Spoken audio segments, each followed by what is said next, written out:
Thank you. Mexico's president, Andres Manuel Lopez Obrador, says that people coming into the U.S. right now see President Biden, as the migrant president. Does the White House take that as a compliment? The migrant, give me a little more context. Well, he said they see him as the migrant president, and so many feel they're going to reach the United States. We need to work together to regulate the flow because this business can't be tackled from one day to the next. Well, first, it's Mexico is an important partner in ensuring we're addressing the flow of migrants from Central America through Mexico, and many to the border of the United States. We have conveyed privately and publicly as well that the majority of people who come to our border will be turned away.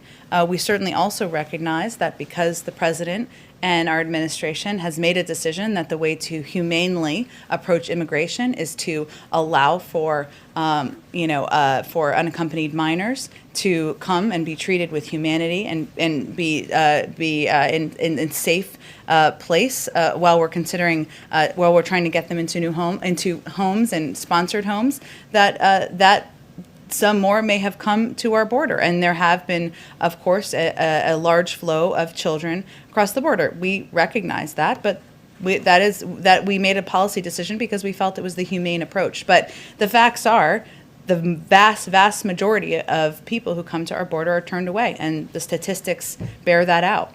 Okay, and then in terms of keeping COVID out of the country, does the White House think that it's a problem that travelers have to show a negative COVID test, proof of a negative COVID test, when they fly into the U.S. from any foreign country, but travelers don't need to show anything like that when they just walk across the border as long as they don't go to a port of entry?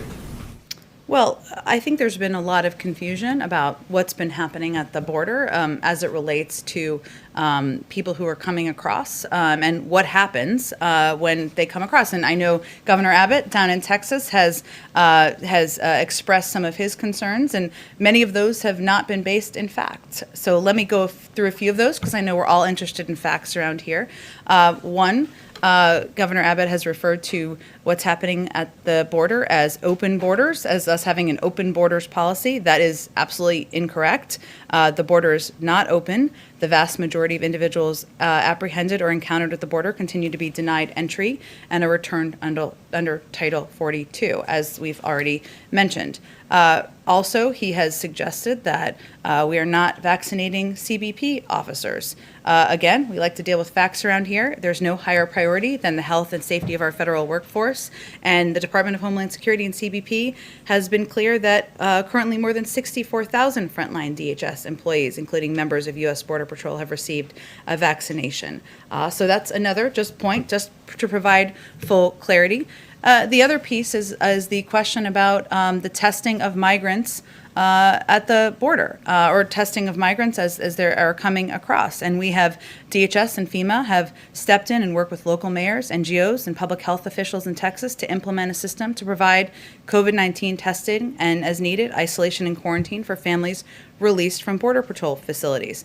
Their proposal and agreement would cover 100% of the expense of the testing, isolation, and quarantine.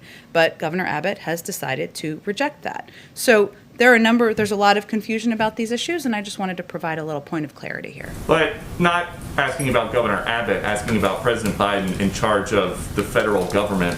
Why are the feds relying on NGOs to administer these tests? We've talked to people down at the border who say that migrants are only tested if they show symptoms. That seems like a loophole.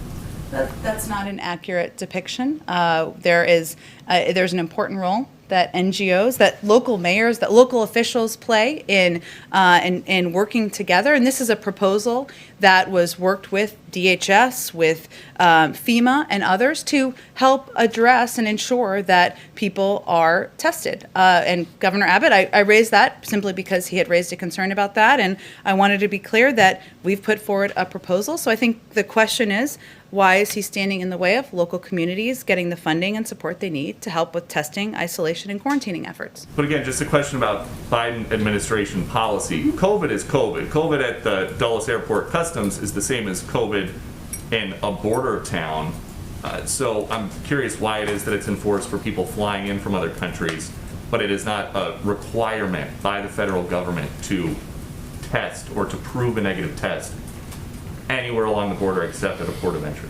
Well, again, I can just describe to you what our policies are. If there's more to convey to you, I am happy to do that. And then just one quick one on green jobs. You guys have talked a lot about tackling the climate crisis while creating good-paying jobs. Now the president of the Texas AFL-CIO has come out to say someone working in a refinery leaving to go install solar panels, they're probably going to take a 75% cut in pay.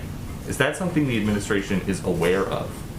I'm not sure which jobs are being compared there. Here's what I can convey to you. The president is committed during his presidency to invest in, work with labor unions, with climate activists, with the industry to invest in good paying, clean energy jobs. And he believes that unions have an incredibly important role to play in ensuring that those are high paying jobs, that those treat the people who are in them with the respect and value that they deserve through collective bargaining rights and a range of the benefits of union organizing, being a part of a union.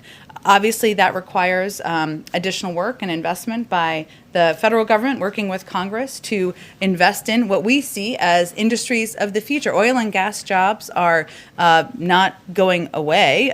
There are many industries that are, of course, continuing to function. The outgoing administration flooded the oil markets with cheap federal leases. This will not affect oil and gas production or jobs for years to come. But what our objective is to invest in what we see as the industries of the future, where we feel is where the jobs are going to be moving forward. And the president looks forward to continuing delivering on his commitment to doing exactly that. High paying, good paying, but equal paying? High paying, good paying jobs. I think we're comparing a little bit of, I'm not sure what specific jobs you're comparing. What I'm conveying is the commitment to ensuring that jobs in the clean energy industry will be high paying union jobs. That's what the president's objective and commitment is to. Go ahead.